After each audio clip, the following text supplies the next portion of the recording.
ప్రముఖ సినీ నటి సమంతకు సంబంధించిన ఓ ఫోటో ఇప్పుడు ఆమె అభిమానుల్లో ఆందోళనకు కారణమైంది. ఓ సినిమా షూటింగ్ లో ఆమె గాయపడినట్లు తెలుస్తుంది. సమంత గాయపడినట్లుగా ఉన్న ఫోటో సోషల్ మీడియాలో వైరల్ అయింది. దీంతో తమ అభిమాన నటికి ఏమైందో అంటూ ఫ్యాన్స్ ఆందోళన వ్యక్తం చేస్తున్నారు. గాయాలు కాకుండా నేను యాక్షన్ స్టార్ కాగలనా అంటూ సమంత సోషల్ మీడియాలో ఓ పోస్ట్ పెట్టారు. మోకాలికి సుదులతో ట్రీట్మెంట్ తీసుకుంటున్న ఫోటోలను జత చేశారు. ఇందుకు సంబంధించిన ఫోటోలు సోషల్ మీడియాలో వైరల్ కావడంతో అభిమానులు ఏం జరిగిందంటూ ఆందోళన వ్యక్తం చేస్తున్నారు. ఆమె త్వరగా కోలుకోవాలని ఆకాంక్షిస్తున్నారు. అయితే సమంతకు ఆ గాయాలు ఎలా జరిగాయనేది తెలియాల్సింది. ఎప్పుడు గాయమైంది, ఏ సినిమా షూటింగ్ లో ప్రమాదం జరిగిందనే విషయం మాత్రం సమంత వెల్లడించలేదు. కాగా సమంత ఇటీవల నటించిన Citadel honey Bunny series November 7 నుంచి అమెజాన్ ప్రైమ్ లో స్ట్రీమింగ్ కానుంది. ఇందులో వరుణ్ ధావన్ హీరోగా నటించగా హిందీతో పాటు దాదాపు అన్ని భారతీయ భాషల్లోనూ అందుబాటులోకి అయితే రానుంది. గత కొద్ది కాలం వరకు సమంత సినిమాలకు దూరంగా ఉన్న విషయం తెలిసిందే. మయోసైటిస్ అనే వ్యాధి బారిన పడటంతో ఆమె చికిత్స తీసుకుంటూ విశ్రాంతి తీసుకున్నారు. తన ఆరోగ్యానికి సంబంధించిన విషయాలను కూడా సోషల్ మీడియా ద్వారా పంచుకున్నారు సమంత. ఇటీవలే ఆమె కొంత కోలుకోవడంతో సినిమా షూటింగ్ లో పాల్గొంటున్నారని, అంతేకాక ఇటీవల కాస్టింగ్ కౌచ్ అంశం పైన ఆమె సోషల్ మీడియా వేదికగా స్పందించిన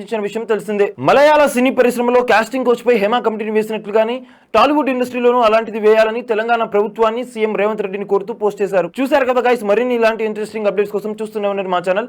మీరు కనుక మొదటిసారిగా మా వీడియోస్ ని చూస్తున్నట్లయితే కనుక మా వీడియోస్ ని లైక్ చేయండి, షేర్ చేయండి, మా ఛానల్ ని సబ్స్క్రైబ్ చేయండి, పక్కన ఉన్న బెల్ ఐకాన్ కూడా హిట్ చేయండి. Thank you for watching our videos. Till then, okay then, see you, bye by.